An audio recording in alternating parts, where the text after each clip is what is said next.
Buenas noches con todos. ¿Cómo estamos, mis amados? Amén. Bendecidos y en victoria siempre. Es un honor, un privilegio el poder estar aquí esta noche, miércoles de estudio bíblico. ¿Cuántos creen que esta es una noche de bendición? ¿Cuántos están disfrutando de la presencia de Dios? Bien. ¿Sí se me escucha bien? ¿Sí? Allá atrás, ¿me escuchan bien? Perfecto. Antes de comenzar me gustaría leer Salmos capítulo 119, verso 16 y luego el verso 18.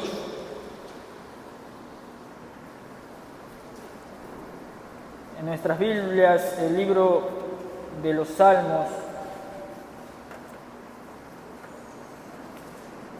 capítulo 119, verso 16 y luego también el verso 18.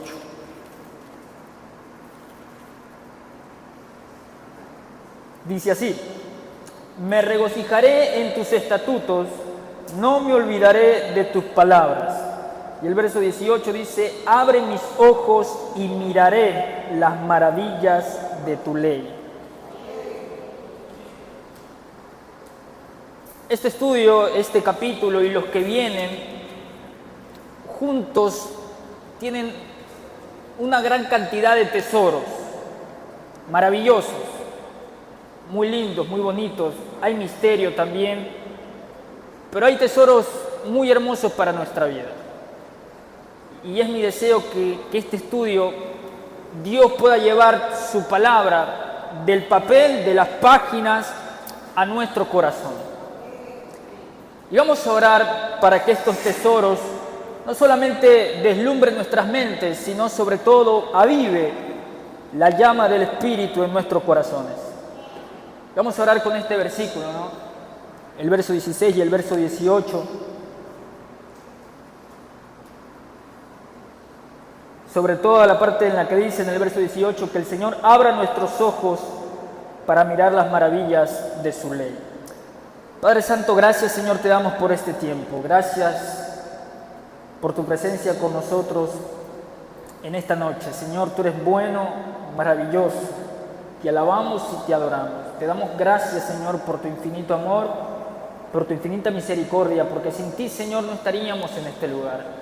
Pero es por tu gracia, por tu amor inmerecido que estamos aquí, para poder reunirnos contigo, para poder adorarte, para poder ser ministrados por ti. Te rogamos, Señor, en este momento tu Espíritu Santo en este lugar comience a ministrar cada vida aquí presente, Señor. Habla a nuestros corazones, apunta a la necesidad de nuestras almas y nutre, Señor, nuestros espíritus, que necesitan constantemente ser fortalecidos para afrontar cada desafío de esta vida. Háblanos acerca de tu propósito, de tu llamado. Recuérdanos, Señor, las promesas que tienes con cada uno de nosotros. Y afiánzanos, Señor, en la fe, para creer que así como has dicho, tú cumplirás. Te rogamos una vez más que sean tus pensamientos en mi mente y tus palabras en mi boca para hablar todo aquello que tú quieres que yo diga, Señor. Y como decía el salmista, esta noche, Señor, nos regocijamos en tus estatutos. No nos olvidaremos de tus palabras y te rogamos, Señor, que abras nuestros ojos para mirar las maravillas de tu ley. Como siempre, Señor, toda la gloria, el imperio, la alabanza y el honor sea solamente para ti. En el nombre de Cristo Jesús. Amén y amén. Bien, en esta noche vamos a leer Génesis, continuando con la historia de Abraham.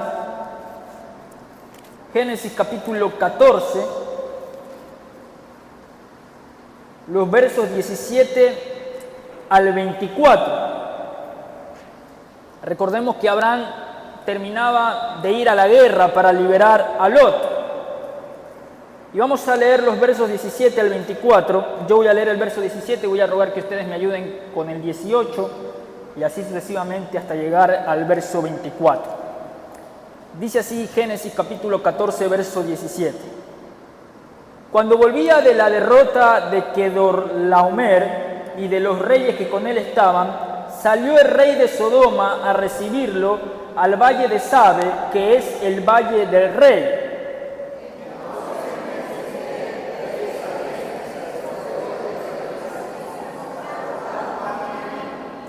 Y le bendijo diciendo: bendito sea Abraham del Dios Altísimo, creador de los cielos y de la tierra.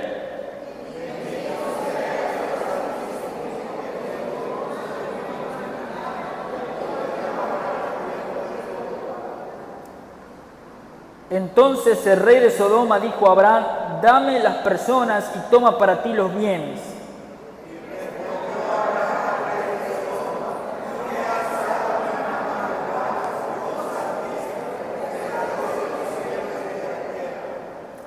Que desde un hilo hasta una correa de calzado, nada tomaré de todo lo que es tuyo, para que no digas: yo enriquecí a Abraham.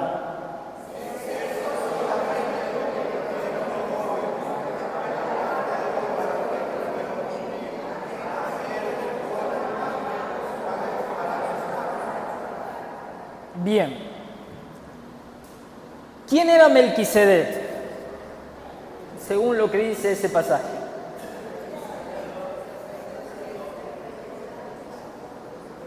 Rey de Salem y sacerdote del Dios Altísimo.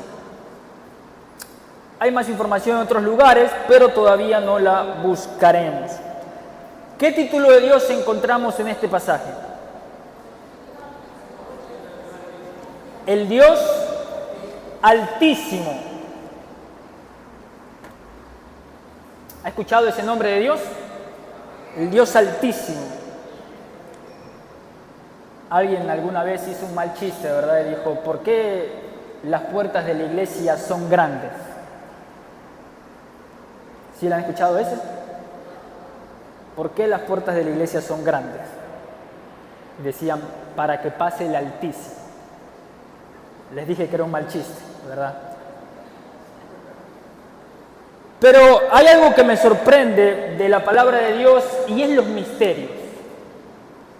Dios es un Dios lleno de misterios y me encanta lo que todavía no he podido comprender de Dios. Amo todo lo que Dios me ha enseñado, todo lo que Dios nos ha revelado, pero me emociona todavía más saber que hay mucho de Dios que todavía no conozco. Hay mucho que falta por conocer. Y claro, esa parte misteriosa de Dios me emociona porque conozco otra parte de Dios. Para expresarme de mejor manera, lo misterioso de Dios, lo que aún no conozco, no me aterra, sino que me emociona gracias a lo que sí conozco de Dios. Lo que conozco de Dios me da la certeza y la seguridad, la confianza de saber que todo lo que todavía no conozco de Dios es mucho mejor y mucho más grande de lo que ya he conocido. Porque conozco a un Dios bueno. Entonces todo lo que me falta por conocer es más y más de un Dios que es extremadamente bueno. Y no sé cuántos les gusta, por ejemplo, leer libros. Hablo de novelas de misterios. ¿Alguna vez ha leído novelas de misterio? A ver, levante la mano los que han visto películas, series o han leído novelas de misterios. Claro. Cuando pregunté quiénes han leído, no muchos levantaron la mano, pero cuando pregunté quiénes han visto, ahí sí, ¿verdad? A ver, levante la mano quienes han visto películas o han leído películas, series de misterios. Levante la mano así tienen nada. No les dé vergüenza, ¿verdad? Todos aquí somos humanos. Y es interesante porque, claro, durante estas películas, durante estas series, normalmente nos mantenemos expectantes y vemos la creatividad que tienen los directores, los escritores, los guionistas, los autores de estas series. Y muchas veces nos sorprendemos porque, claro, vemos la trama, distintos personajes y de pronto toma un giro que nosotros no esperábamos y cada vez nos sorprende más y más. Y al finalizar la obra, quizás más de uno se preguntó: ¿cómo pudo ocurrírsele tanto a una persona? ¿Cuánta creatividad tiene? ¿Cómo se le pudo ocurrir todo ese giro, toda esa trama, siendo una obra fantástica y cierra perfecto? ¿Alguna vez pensó eso después de ver una película, una serie? O se durmió a la mitad de la película, puede ser también. Y pensaba en todo eso y luego digo, la creatividad del hombre no es nada más que un pequeño destello, un pequeño reflejo de un Dios que es infinitamente creativo y poderoso. Y si el hombre es capaz de crear obras verdaderamente misteriosas y sorprendentes, imagínese el Dios Altísimo. Imagínese la obra que Él crea, y lo mejor de todo es que no es solamente ficción. Dios crea historia real, con personas reales, y cada trama en la historia, en la palabra de Dios, toma un giro sorprendentemente maravilloso. Hay villanos y hay héroes, y preguntamos siempre que estamos leyendo, bueno, ¿qué pasará? Y cada vez que leemos, cada vez que nos adentramos más profundo, quizás en una misma historia que ya hemos considerado, ese Dios creativo nos sorprende con una nueva maravilla. Y así es Dios. La creatividad de Dios no tiene límites. Y nosotros, en sus notas dice, fuimos creados a la imagen de Dios, por Él y para Él. El fallecido Mike Giaconelli lo dijo de una forma muy creativa. El Dios de la Biblia es el maestro de las sorpresas. Aterradoras nubes de humo y fuego, terremotos, tormentas y rayos de fuego, asnos que hablan, estatua de sal, océanos que se dividen, un jovencito que mata a un gigante, el Mesías envuelto en pañales y muriendo en una cruz. Nadie, mis amados, nadie puede seguir a Dios sin dejar de sorprenderse y maravillarse.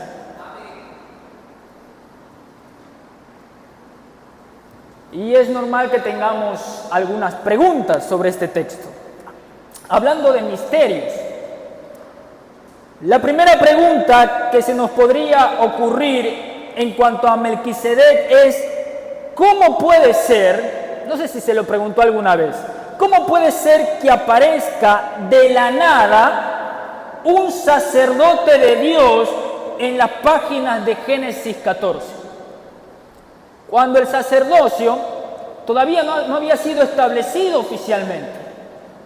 ¿Quiénes eran los sacerdotes? ¿De qué tribu descendían? De la tribu de Leví. Y Leví todavía ni había nacido. Era de la descendencia de Abraham. Abraham todavía ni tenía hijo. Entonces, no sé si alguna vez se cuestionó cómo es posible que aparezca un sacerdote de Dios en las páginas de Génesis 14. ¿Acaso Abraham no era el único con el que Dios estaba trabajando? Amado hermano y amada hermana, la realidad es que lo que vemos con nuestros ojos y comprendemos con nuestra mente nunca es lo único en lo que Dios está trabajando. Además, Génesis 14 no llega a explicar la peculiaridad de este pasaje como sí lo hace Hebreos capítulo 7, verso del 1 al 3. Recuerde que lo que vemos con nuestros ojos y comprendemos con nuestra mente nunca es lo único en lo que Dios está trabajando. Hebreos capítulo 7, verso del 1 al 3 nos dice lo siguiente.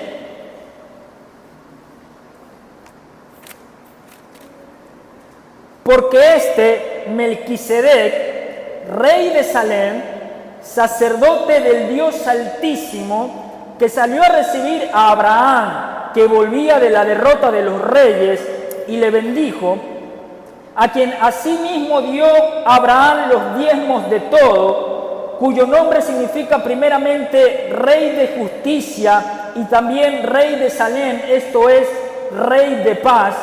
Note, sin padre, sin madre, sin genealogía, que ni tiene principio de días, ni fin de vida, sino hecho semejante al Hijo de Dios, permanece sacerdote para siempre. O sea, si buscábamos respuestas en Hebreos capítulo 7, pues tampoco nos dicen mucho de Melquisedec. No tenía padre, no tenía madre, sin genealogía, ni principio de días. ¿Quién era este Melquisedec? Mire, si me hubiese hecho esa pregunta hace unos, no sé, 3 o 4 años, yo le hubiese hecho toda una respuesta maravillosa de Melquisedec. Pero así quizás todo un estudio de quién era Melquisedec en base a toda la doctrina, a todos los libros de historia que he leído acerca de ese personaje, se lo hubiera envuelto como en un papel de regalo, hasta le hubiese puesto un moño para usted y hubiese dicho Melquisedec era este y este. Pero ahora, por la gracia, la misericordia y la sabiduría de Dios, conforme Él me ha venido enseñando más y más, me doy cuenta que la verdad no tengo ni idea de quién era Melquisedec. Algunos dicen que era un tipo de Cristo, otros dicen que era una cristofanía. Hay debate tras debate, unos dicen sí existió, otros dicen no se sabe mucho. Lo importante no es eso, mis amados. Lo que el escritor de Hebreos desea dejar en claro es cómo Cristo podía ser sumo sacerdote de Dios sin provenir de la tribu de Leví, que fue establecida mucho después. Lo que el escritor quiere decir es que el sacerdocio existía desde mucho antes que Leví. Dios fue quien creó el sacerdocio y Él puede completarlo en Cristo por medio de cualquier linaje que desee. Y eso es lo que el autor de Hebreos le interesa explicar. Y viene mucho con nuestro estudio, porque el tema de este estudio, ¿cuál es? Conociendo al Dios Altísimo. ¿Quién es el Dios Altísimo? ¿Qué significa este nombre, el Dios Altísimo? Lo vamos a ver más adelante. Vamos a ver que es un nombre de peso, de gran peso. Quizás uno de los nombres más poderosos de Dios.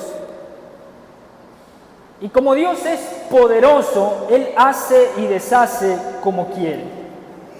Jesús, descendiente de la tribu de Judá, cuando el autor de Hebreos quiere explicar que en Cristo tenemos un sumo sacerdote permanente y mucho mejor que el que había en el antiguo pacto, él utiliza a Melquisedec para poder explicar que aunque Jesús no venía del linaje de Leví, Él era nuestro sumo sacerdote, Él es nuestro sumo sacerdote por excelencia. Bien, continuando el pasaje nos damos cuenta que Abraham le entrega los diezmos ¿a quién? A Melquisedec, el sacerdote del Dios Altísimo. No quiero tomar mucho tiempo con el tema de los diezmos porque creo que es algo que todos sabemos, ¿no? Después de la victoria que Dios le dio a Abraham, después de que Abraham está viendo el cumplimiento de las promesas de Dios para con su vida, bendeciré a los que te bendijeren y a los que te maldicen maldeciré. Entonces, Abraham cuando está viendo el cumplimiento de las promesas de Dios, está viendo la bendición de Dios en su vida, entonces Abraham lo tiene claro. Y cuando se encuentra con el sacerdote del Dios Altísimo, resalto lo que ya sabemos, la gratitud que tenía Abraham con Dios. Abraham no era la gran cosa, como muchos de nosotros, y sin embargo Dios decidió escogerlo por su misericordia, por su amor infinito, para hacerlo padre de muchedumbre, padre de naciones, padre de la fe. Y en medio de su agradecimiento con Dios, lo que está pasando dentro del corazón de Abraham es: yo deseo,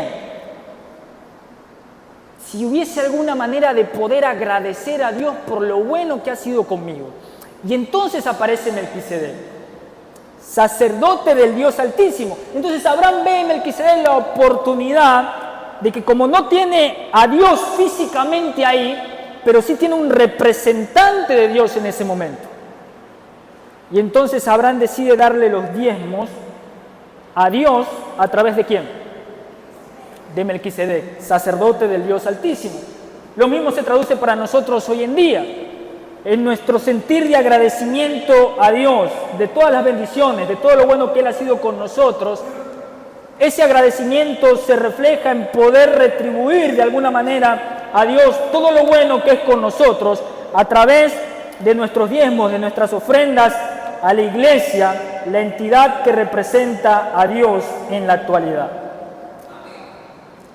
Porque como iglesia somos el cuerpo de Cristo. Entonces, no me interesa entretenerme mucho con el tema de los diezmos porque es algo que lo tenemos claro. Y nadie dijo amén, ¿verdad? Me interesa qué fue lo que sacó Melquisedec, según Génesis capítulo 14, verso 18. Qué rápidos que son ustedes, ¿verdad? ¿Qué fue lo que sacó? No me dieron chance ni de tomar agua.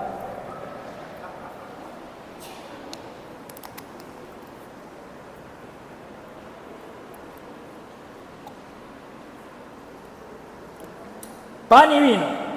¿A cuántos les gusta el pan? ¿A cuántos les gusta el vino?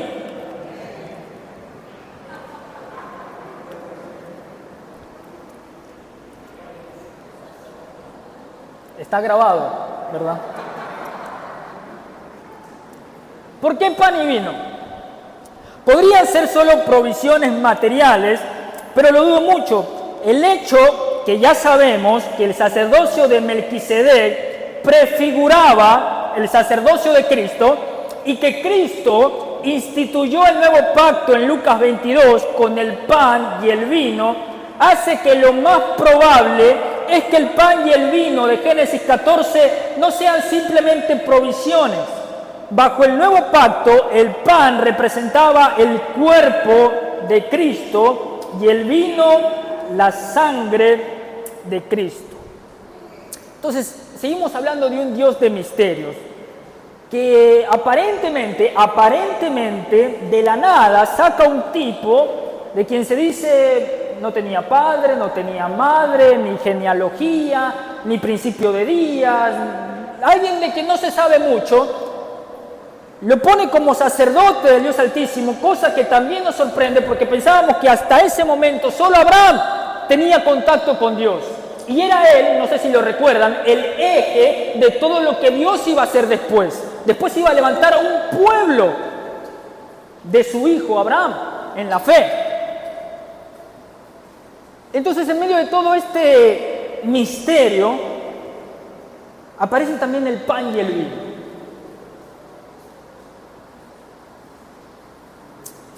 Y aquí es donde está lloviendo. Eso digo, que está lloviendo las bendiciones de Dios. A partir de todo esto, aquí es donde me sorprende más.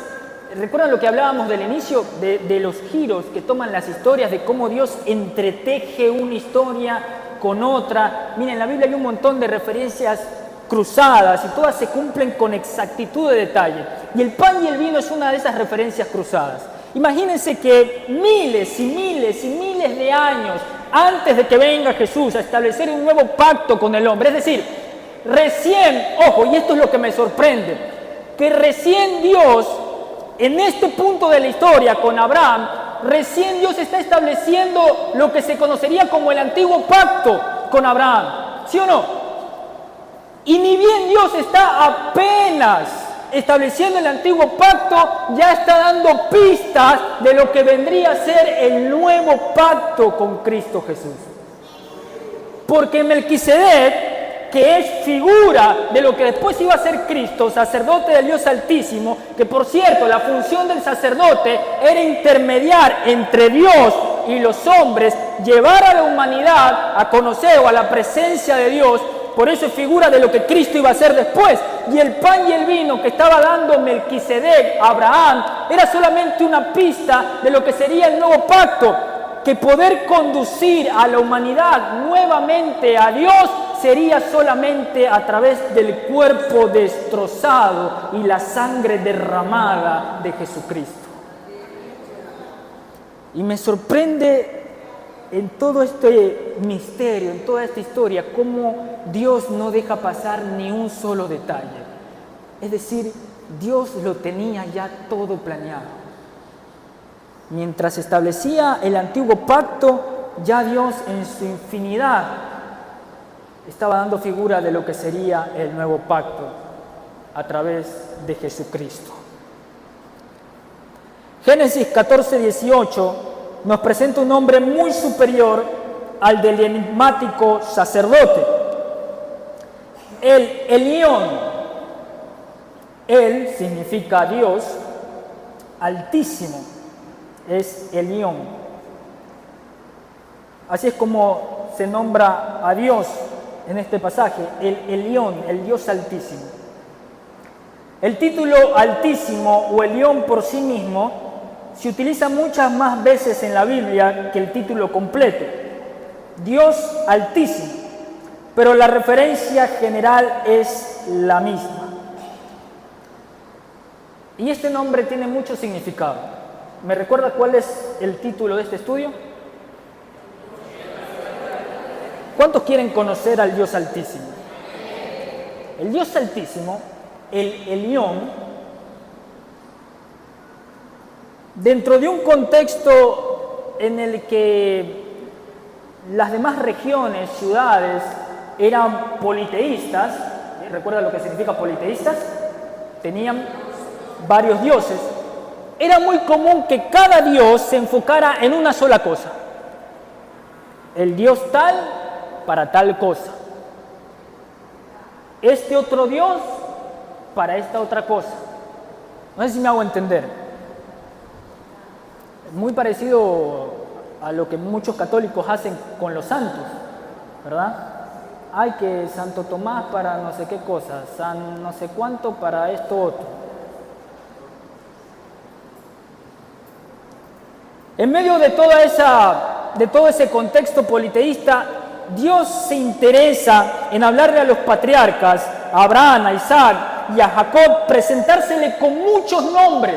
Y uno de esos es el Dios Altísimo. Después vamos a ver más nombres de Dios. Y lo que está tratando de decirle Dios a los patriarcas, y lo que Dios nos quiere recordar también a nosotros en esta noche, es que Él es todo suficiente. En la antigüedad necesitaban un Dios, y todos eran falsos, además, para esto, para lo otro y lo de acá. Y Dios está levantando un solo Dios. Dios se está presentando como el único Dios, pero que tiene muchos nombres. Y la cuestión es que cada uno de esos nombres responde particularmente a nuestras necesidades. ¿Qué necesidad presentamos hoy en día? Podemos recordar que Dios es todo suficiente para proveer cualquiera de nuestras necesidades. Y ese es el enfoque. Mire, conocer los nombres de Dios, y vamos a empezar por el León, pero conocer los nombres de Dios nos ayuda para saber que Dios es poderoso para todo tipo de circunstancias que estemos atravesando. Entonces, ¿cuál es la necesidad que nos atormenta? Y cuando nosotros empezamos a conocer los nombres de Dios, entonces eso nos da una confianza, nos da una certeza de que Dios es especialista en responder esa necesidad que tenemos. Así como hay distintas profesiones, ¿no es cierto? Si usted necesita ir a atenderse por una enfermedad, ¿a dónde va? Al médico. Si usted necesita que alguien le arregle algo en su casa, ¿qué busca? Depende de qué parte de la casa, ¿verdad? Bueno, ustedes entienden la idea. Dios es especialista para cualquier tipo de necesidad. Pero es importante conocer esos nombres de Dios. Y de esa manera podemos estar seguros de que Dios va a obrar. ¿Usted está pasando por alguna necesidad? ¿Está pasando por algún momento de crisis? Conozca el nombre de Dios acorde a esa necesidad. No hay nada mejor que orar invocando el nombre de Dios adecuado para nuestra necesidad. Y entonces yo sé, cuando conozco los nombres de Dios, entonces puedo orar con mayor certeza. Sé que Él es especialista, sé que Él nunca falla. Entonces si estoy pasando por un momento de necesidad, si estoy pasando por una enfermedad, yo sé que Él es Jehová Rafa, quien sana todas nuestras dolencias. Si estoy pasando por un momento de escasez, yo sé que Él es Jehová Jireh, mi proveedor. Si estoy pasando por momentos violentos, momentos de violencia, yo sé que Él es Jehová Shalom, mi paz. Si estoy pasando por cualquier tipo de aflicción, yo sé que Él es el Shaddai, Dios Todopoderoso. No importa el tamaño de la crisis, no importa la gravedad de la aflicción, porque Él es el Elión, el Dios Altísimo que está por encima de todo lo que existe.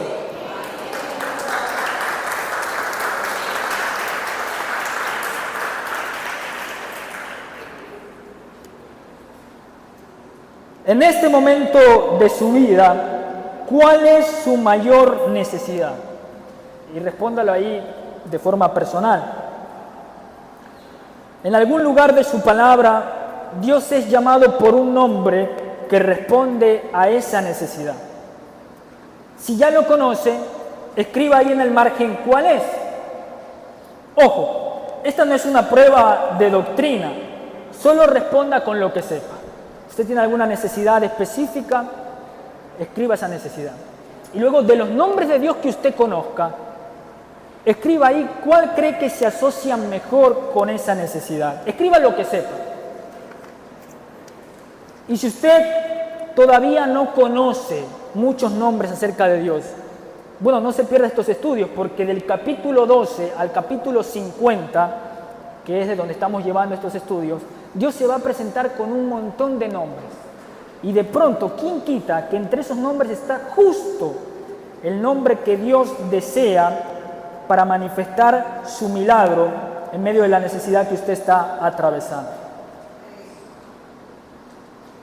Importante es destacar también que la primera vez, mis amados, siempre la primera vez que aparece un nuevo nombre de Dios, la primera vez que aparece es cuando más contexto se nos da de qué significa ese nombre. Después puede seguir apareciendo, pero la primera vez que aparece es cuando más se nos explica el significado de ese nombre. En este caso, Génesis capítulo 14, verso 19. Es una observación muy acertada sobre la economía narrativa. Este se me encendió. En Génesis capítulo 14, verso 19, es la primera vez que aparece el Elión. Complete la siguiente frase. Bendito sea Abraham del Dios Altísimo, creador de los cielos y de la tierra. En esencia, el Elión representa exactamente lo que implica su traducción al español.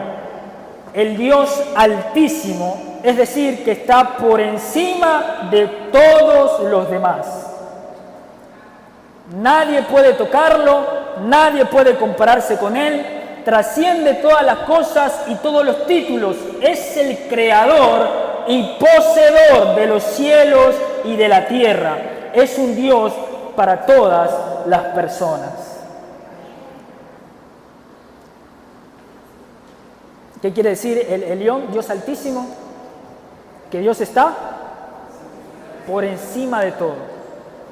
Y ahora, los pasajes que vamos a ver a continuación se refieren a Dios como el Altísimo. Escriba todo lo que estos versículos sugieren sobre aquel que ostenta este título.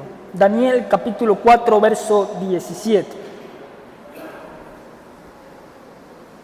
Dice, la sentencia es por decreto de los vigilantes y por dicho de los santos la resolución, para que conozcan los vivientes, note, que el Altísimo, que dice, gobierna el reino de los hombres y que a quien Él quiere lo da y constituye sobre Él al más bajo de los hombres.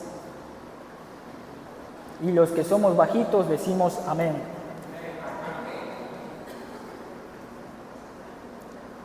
Daniel 4:17. ¿Qué dice este pasaje acerca del Dios Altísimo? Él es quien gobierna toda la tierra. Y no solo eso, sino que dice que se le da a quien Él quiere. Vamos a Salmos capítulo 21, verso 7. Por cuanto el rey confía en Jehová y en la misericordia de ¿quién? No será conmovido. ¿Qué atributo nuevo se nos puede dar de este Dios altísimo? La misericordia. Ahora, mis amados, estos dos pasajes, Daniel 4:17 y el libro de los Salmos 21:7, son sujetalibros. ¿Sabe a lo que me refiero con sujetalibros? No sé cuántos tienen sujetalibros en sus casas, ¿verdad? ¿Sí les gusta la lectura a ustedes, mis amados? Entonces, ponemos los libros y hay un sujetalibros de este lado y sujetalibros del otro. No sé si me hago entender. Bueno, estos dos pasajes, tanto Daniel como Salmos, son sujetalibros, es decir, uno en cada extremo, para los miles de volúmenes que podrían exhibirse sobre este título. Consideremos primero a Daniel capítulo 4, verso 17, como el sujetalibros izquierdo. El título de Dios Altísimo apunta a la absoluta soberanía de Dios. Eso es lo que nos da a entender Daniel capítulo 4. Nos dice, Dios gobierna toda la tierra. El Altísimo gobierna toda la tierra, dice, y se la da a quien Él quiere. Eso es soberanía. Dios está por encima de todo y hace lo que quiere. No creo que exista otro pasaje que exprese la soberanía de Dios mejor que el Salmo 115, verso 3. ¿Qué siente al leer este pasaje? Dice, nuestro Dios está en los cielos. ¿Qué dice? ¿Qué siente cuando lee este pasaje? Un Dios que está en los cielos y que hace todo lo que quiere. ¿Qué le da? ¿Qué le transmite este pasaje? Seguridad. Bien. Que es soberano. Bien, perfecto. Una vez conversando sobre este mismo pasaje con una persona que creía en Dios, pero no estaba muy metida en sus caminos. Él me decía, Abner, mira, este es uno de los pasajes que yo leo y me da terror de Dios. Todo lo que quiso, ha hecho. Y decía, este es uno de los pasajes que a mí me da miedo de Dios. ¿Puedes imaginarte, Abner, un ser que esté por encima de todo, que no le rinde cuentas a nadie y hace lo que se le da la gana? ¿No te da miedo? Me decía. No te pone a pensar. Un ser superior, o sea, ¿quién le va a cuestionar algo a Dios? Algo que de pronto no nos parezca. ¿Quién le puede decir algo a Dios? ¿Quién le puede decir a Dios, tú te equivocaste? ¿Quién le puede reclamar? ¿Quién le puede decir, así no era? Lo estás haciendo mal.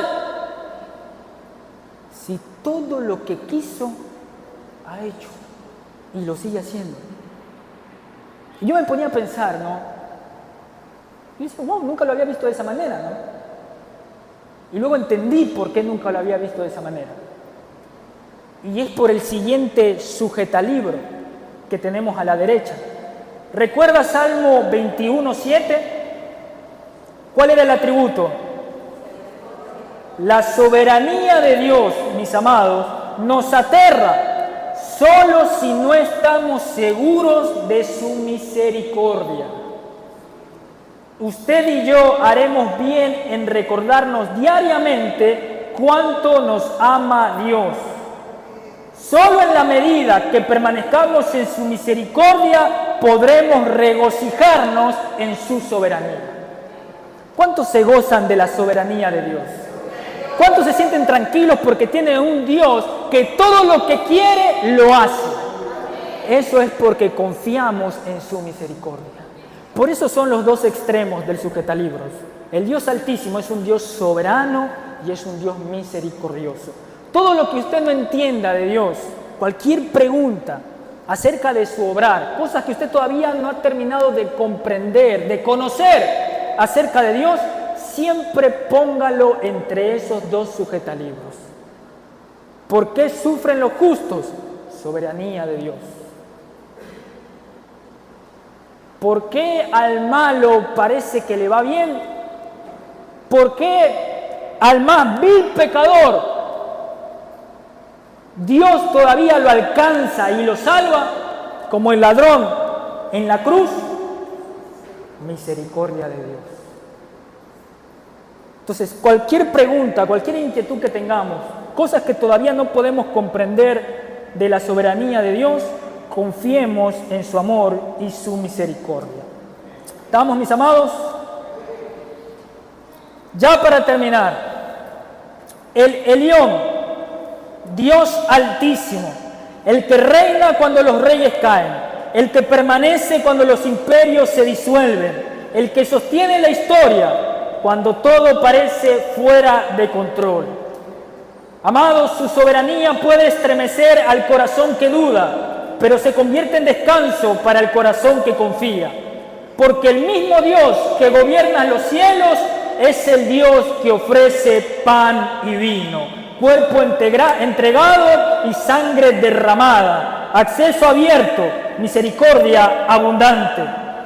Amados, hoy el Altísimo sigue bendiciendo, sigue llamando, sigue recordándonos que Él está por encima de nuestras luchas, de nuestras preguntas y de nuestras limitaciones. Nada escapa a su dominio, pero tampoco nadie queda fuera de su amor. Por tanto, amados, amadas, cuando no entiendan la soberanía de Dios, abracen su misericordia. Cuando lo visible es desalentador, confíen en la obra invisible del Señor. Cuando no entiendan el camino, recuerden quién gobierna la historia.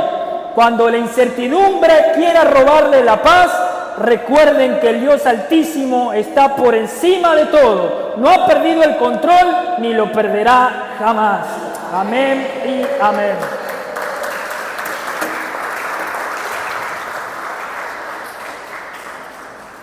Padre Santo, gracias te damos, Señor, por este tiempo.